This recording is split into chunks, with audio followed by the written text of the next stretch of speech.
Most people say they want to find their soulmate, that special partner. But how many can define exactly what that is?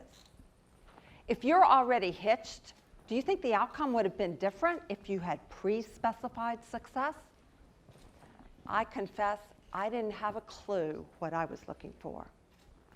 It was almost 25 years ago, and I had just been dumped by my then fiancé. I moped around for months, and I complained to anyone who would listen, until one day my hairdresser said, "Sarah, I'm getting really tired of hearing about this. If you don't do something to get back on the dating scene, I am not going to cut your hair again." That was the worst news I could imagine. I would have to get a new hairdresser. I would do anything to avoid that. So I placed a free personal ad in the local newspaper. Anyone remember newspapers? That's how it was done prior to online dating sites. Now, you can't say much in a free 3-line ad, so I got few responses. But my measly little ad ran right next to one that was 21 lines long, and I found it quite intriguing. It took me all weekend to get up enough nerve to call, and when I did, I got a recording in a woman's voice that said, "The gentleman who placed this ad would much prefer that you send a written response with how you satisfy the criteria." What? You want an application? Is this a job I'm applying for? I was pissed. So I took that paper and I balled it up and I stuffed it in my purse and I forgot about it until the next day when I was on a flight to San Juan, Puerto Rico, where I will be working for the next week. Now, in those days, we did not travel with laptops or smart devices, so I had very little to occupy me except an airline magazine. Do you remember magazines? So it didn't take long before I pulled that piece of paper out and spread it out in front of on the tray in front of me and began to think. You see, I have many years' experience in talent management, which is the hiring, the training and development, and the performance evaluation of employees. And it hit me in that moment that the process of looking for and screening for a significant other really is like the process of applying for a job. In a job interview, you are almost always asked a question such as, "Why do you want this job?"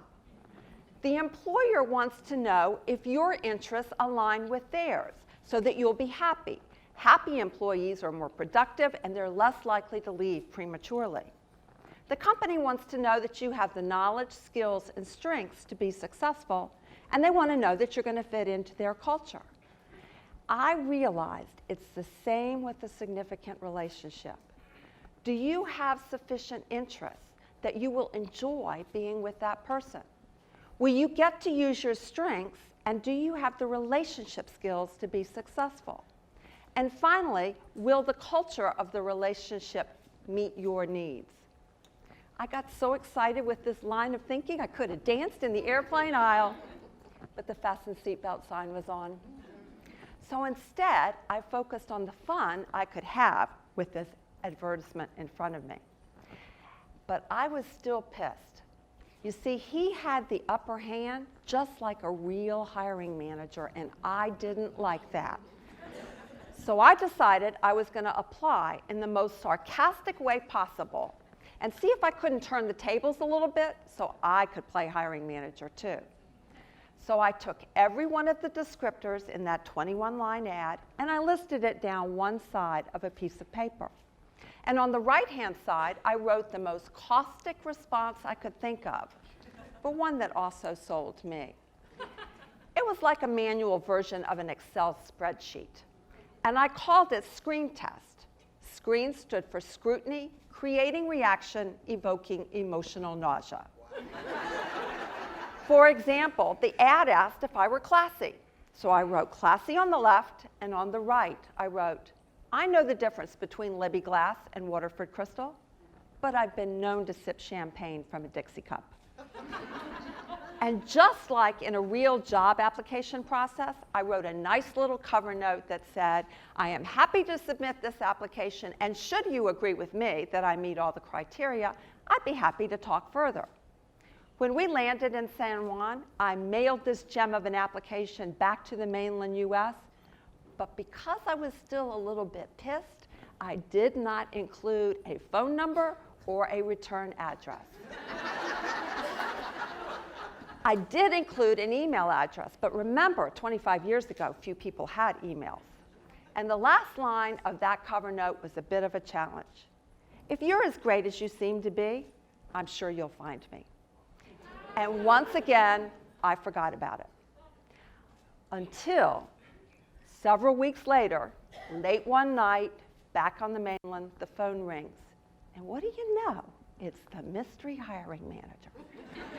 How had he found me with just sarahsales@aol.com as a clue?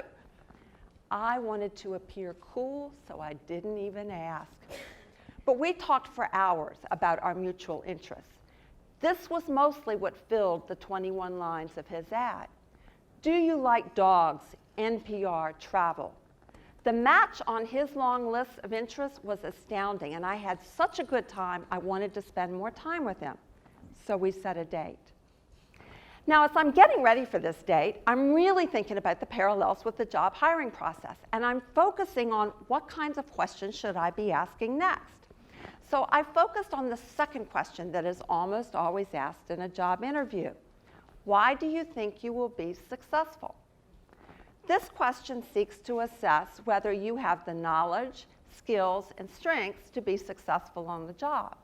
And so I wondered, what are the parallels when screening for a mate? And I went back to that personal ad to see if I could find any descriptors that would help me out with that. And the only one I could find was that classy adjective. And I'd already botched that one. One aspect of this line of questioning are the behaviors that you've learned as a way to be successful. I call these strengths. And all other things being equal, this is how you would prefer to behave. An example of a strength is your particular style of organizing. It plays out in a relationship as your preference for how you order a room and what you do with clutter in the house. You can see how radically different strengths might create some conflict in a relationship. But the most important aspect of this line of questioning has to do with relationship skills. Have you learned how to deal with differences? Do you know how to fight fair? A behavioral interviewer will ask a very specific question to get at this. And the question goes like this. When you had a problem in your last job with, fill in the blank, what did you do? The corollary in a relationship is this. When you had a disagreement with your last girlfriend, what did you personally do and what was the outcome? Ask this of your potential mate and see if he or she has worked on the relationship skills to be successful. Now, I wish I'd had the guts to ask that specific question. I didn't. But I was later to learn that we both had some work to do in the relationship skills department. The third question that is almost always asked in a job interview is, why do you think you will fit into our organization? The employer wants to know if your natural behavioral tendencies, aka your strengths, are going to be consistent with their organizational culture so you do not create stress for others. But it also seeks to see if the culture is going to cause you stress. In a relationship, for example, how much financial security do you need to stay out of stress? How much debt can you tolerate without having panic attacks? It differs for each person, and it often takes some introspection to figure that out. Now, what often causes conflict in a relationship is when one person's strengths are the direct opposite of the other person's needs. My husband likes to make quick decisions. That's a strength for him, but I need time to think things through. Pushing me for a quick decision is a recipe for a big fight. Now, the problem is that personal ads, online dating profiles, and job postings for that matter, do a very poor job of surfacing strengths and needs. There was nothing in that personal ad about organizational preferences, decision-making styles, how he needed to be talked to, particularly when he was low, even if he needed to unwind with others or by himself.